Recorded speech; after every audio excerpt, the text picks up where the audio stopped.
Et quand la tristesse arrive, je sais tu es là, toujours près de moi. Bon mercredi, bienvenue à votre émission de la Victoire de l'amour. J'espère que vous allez bien aujourd'hui. Il ne reste que 2 jours à cette année 2015. Alors j'espère qu'on prend le temps de faire un bilan de ce qu'a été notre année pour avoir une année 2016 encore plus belle, plus remplie de Dieu, évidemment. Alors on rejoint notre ami Luc Faneuf.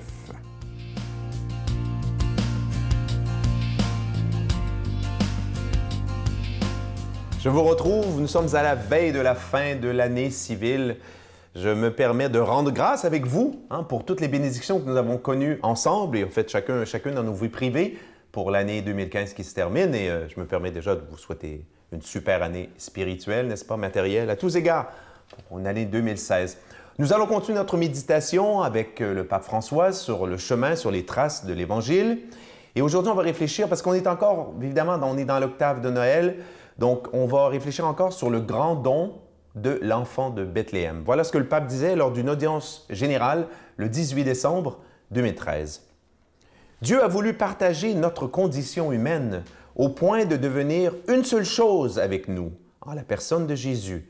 Jésus qui est vrai Dieu et vrai homme. Mais il y a quelque chose d'encore plus surprenant.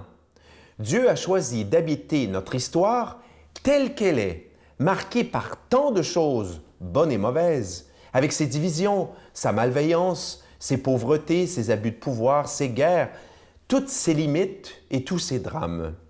Ce faisant, Dieu a montré de façon unique sa disposition miséricordieuse et pleine d'amour pour les créatures humaines. Il est Dieu avec nous. Jésus est Dieu avec nous. Croyez-vous cela? C'est pas moi qui le demande, c'est le pape. Croyez-vous cela? Jésus est Dieu avec nous. Depuis toujours et pour toujours, avec nous, dans les souffrances et les douleurs de l'histoire. Le Noël de Jésus est la manifestation de Dieu qui s'est rangé une fois pour toutes du côté de l'homme pour nous sauver, pour nous relever de la poussière de nos pauvretés, de nos difficultés, de nos péchés. Que c'est beau! Quel pape extraordinaire! Nous avons, n'est-ce pas, sa profondeur spirituelle. Alors, il nous rappelle évidemment, c'est le temps de Noël, c'est le temps de l'incarnation du Fils de Dieu. Et là, il faut jamais se tanner, il ne faut jamais se fatiguer de contempler ce mystère, de s'arrêter pour se dire « Hey, Dieu devient un homme, Dieu devient un de nous. » Et de se dire, pas juste l'entendre, ah oui, l'enfant Jésus, c'est Dieu. Non, mais jamais oublier, mais pourquoi il a fait ça? Pourquoi a-t-il voulu? Il l'a fait parce que, pourquoi il s'est abaissé? Il l'a fait, l'amour s'abaisse, n'est-ce pas? Comme le papa, la maman qui s'abaisse pour prendre son enfant, naissant aussi, mais jeunes enfants, on s'abaisse pour aimer. Dieu a fait la même chose. On appelle ça la kénose dans le vocabulaire biblique. Dieu s'est kénosé, s'est abaissé par amour pour nous, pour devenir l'un de nous. Ça, c'est déjà un mystère d'une beauté, d'une profondeur extraordinaire. Mais encore plus extraordinaire, et ça, c'est le pape qui nous amène là-dessus, c'est que quand on y pense, ça prenait, j'allais dire, encore plus d'amour pour venir, non pas dans un Hilton, n'est-ce pas, dans un tout inclus, comme quand à l'occasion on va en vacances puis tout ça. Non, Dieu vient dans un monde, je vais le dire comme ça, sale, il n'est pas que sale, mais le monde imparfait, le monde des guerres, des divisions. Dieu vient dans ce monde. Autrement dit, Dieu n'était pas un touriste. Dieu s'est engagé dans ce monde-ci. Il s'est engagé par amour pour venir pas seulement juste nous visiter. « Hey, by the way, c'est moi, reconnaissez-moi, je suis Jésus, je suis Dieu. » Non, pour le sauver, pour le relever, pour le nettoyer de l'intérieur. Notre Père qui es aux cieux, que ton nom soit sanctifié, que ton règne vienne, que ta volonté soit faite sur la terre comme au ciel. Donne-nous aujourd'hui notre pain de ce jour. Pardonne-nous nos offenses comme nous pardonnons à ceux qui nous ont offensés. Ne nous laisse pas entrer en tentation, mais délivre-nous du mal, car c'est à toi qu'appartient le règne, la puissance et la gloire pour les siècles des siècles. Amen. C'est la dernière semaine que je vous parle de ce cadeau absolument magnifique, une belle exclusivité de la Victoire de l'amour. Il s'agit de ce collier, vous voyez Sœur Angèle qui le porte fièrement. C'est un collier avec une croix nouée par un ictus. Vous savez que le ictus, le poisson, était le premier signe des chrétiens il y a 2000 ans. Et évidemment, c'est plaqué argent, orné de petits zircons bleus et, comme toujours, déjà bénis. Je sais qu'il y a peut-être des gens qui voudront encore l'ange de Noël, qui est magnifique cette année. Alors, il est toujours disponible. Il est aussi plaqué argent, orné de petits zircons et, évidemment, comme toujours, il est déjà béni. Merci en cette période des fêtes de faire un don tout à fait spécial pour la victoire de l'amour. Je vous rappelle aussi que tous les dons reçus cette semaine, vous recevrez aussi un reçu d'impôt pour l'année 2015. Alors, je vous donne l'adresse en vous remerciant de tout cœur de votre grande générosité. La Victoire de l'amour, casier postal 120, succursale Boucherville à Boucherville, le J4B 56, je vous la redonne. La Victoire de l'amour, casier postal 120, succursale Boucherville à Boucherville, le J4B 56, également par téléphone, par carte de crédit, dans le 514-523-4433, 523-4433 ou sans frais, le 1-888-811-9291, 1-888-811-9291 et aussi sur notre site Internet, le www.lavictoiredelamour.org. J'en profite pour vous dire un grand merci de tout ce que vous avez fait en 2015 pour la victoire de l'amour et espérons qu'en 2016, on pourra continuer à proclamer ce Jésus qui est le Prince de la paix.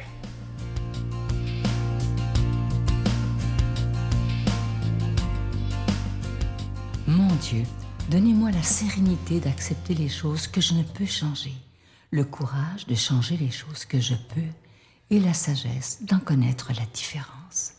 Amen.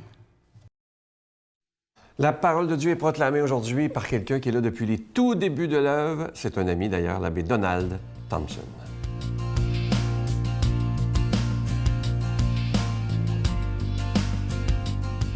Bon matin. Déjà, Noël est passé. On est à la veille du jour de l'an, une autre année qui nous est donnée par grâce de Dieu. 2016 s'en vient. Écoutez bien l'Évangile d'aujourd'hui, de ce 30 décembre.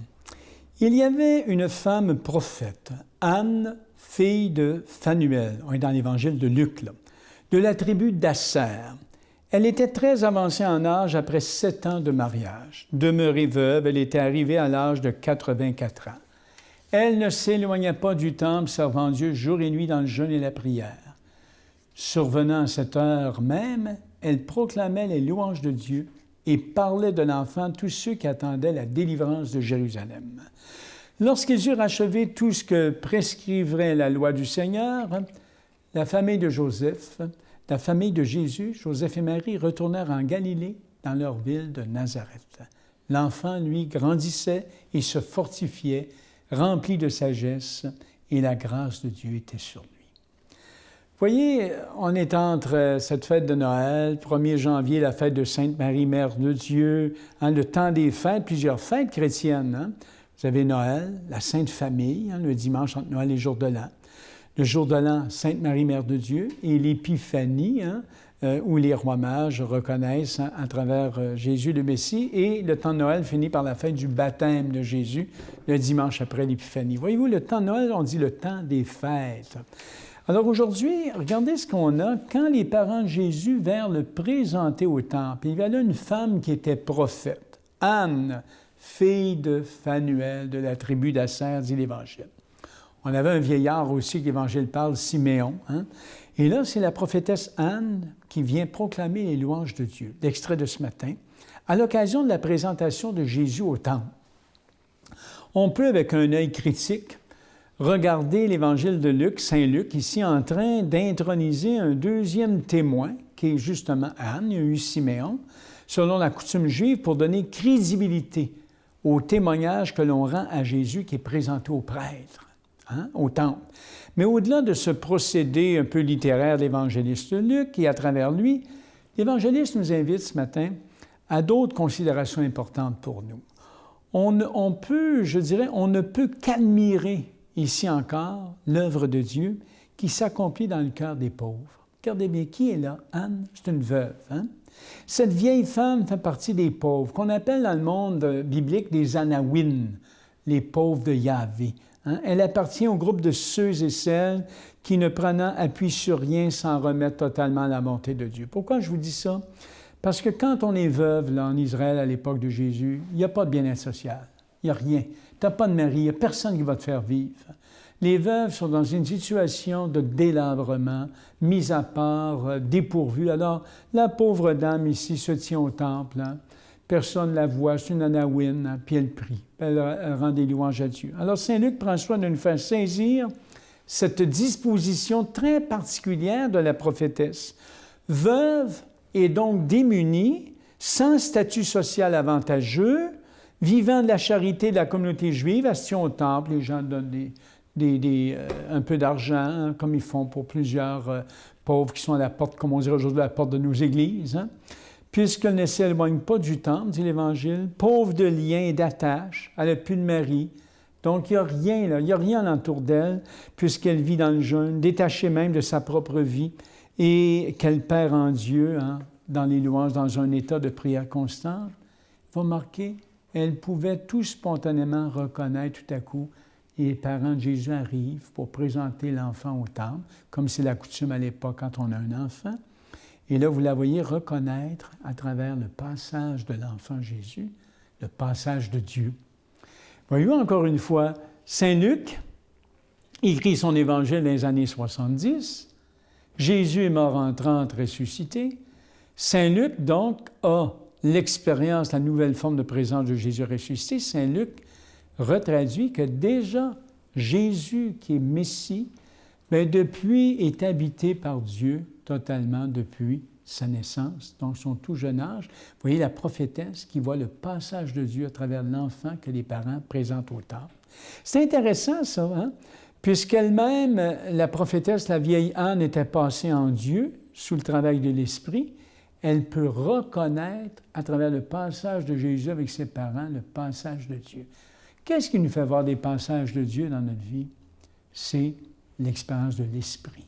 Quand on a la foi, c'est sous l'Esprit qu'on peut voir ça. Alors, seul l'Esprit peut ouvrir le cœur, hein, les yeux du cœur, si vous voulez, pour reconnaître Dieu qui s'approche et qui agit. Retenons bien que seul l'Esprit peut produire en nous une espèce de recul propice là, face à tout le créé, tout ce qui se passe dans le créé pour y déceler le Créateur. C'est l'Esprit qui fait ça. C'est l'Esprit qui donne le second regard. Seul l'Esprit mène au désert intérieur, qui donne au regard la lumière pour voir Dieu sur nos routes et déceler le Dieu sauveur qui est enfoui, ce qu'on vient de célébrer à Noël, le Dieu sauveur enfoui dans notre humanité pour nous faire entrer dans son repos. Voyez-vous ce qu'elle voit, la vieille Anne? Eh bien, aujourd'hui, c'est un beau message pour nous. Par la foi, nous pouvons aussi voir le Dieu de la vie et entrer en repos, en communion avec lui. Alors, je vous souhaite le plus profondément ce bon repos du cœur hein, et ce second regard. Que le Dieu de la vie vous bénisse, le Père, le Fils et le Saint-Esprit. Amen. Et je vous dis déjà, bonne année. Je vous salue Marie, pleine de grâce. Le Seigneur est avec vous. Vous êtes bénie entre toutes les femmes, et Jésus, le fruit de vos entrailles, est béni.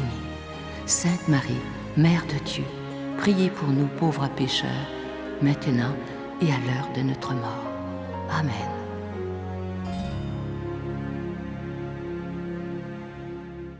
Je vais vous laisser avec une belle pensée de Mère Teresa. Elle a tellement dit de belles choses, Mère Teresa, c'est inépuisable. Écoutez bien ceci. Il y a des maladies qui ne se guérissent pas avec de l'argent, mais avec de l'amour. Et ça, c'est tellement vrai. Ça peut, lorsqu'on prend le temps d'aimer quelqu'un, il y a des gens qui sont tellement seuls dans les hôpitaux, dans les CHSLD, dans des foyers de personnes âgées. Et parfois, c'est la seule chose qu'ils ont besoin, c'est un peu d'amour et de l'attention. Ça, c'est tellement important et ça manque dans notre société. Je vous souhaite une belle journée. Je vous dis à demain. Bye. N'oublions pas que le bien est plus fort que le mal, que le jour est plus fort que la nuit, que la lumière est plus forte que les ténèbres, que le soleil emportera toujours sur les nuages, même si les nuages veulent le couvrir. Ouais. Comme les rois mages en Galilée, suivaient des yeux l'étoile du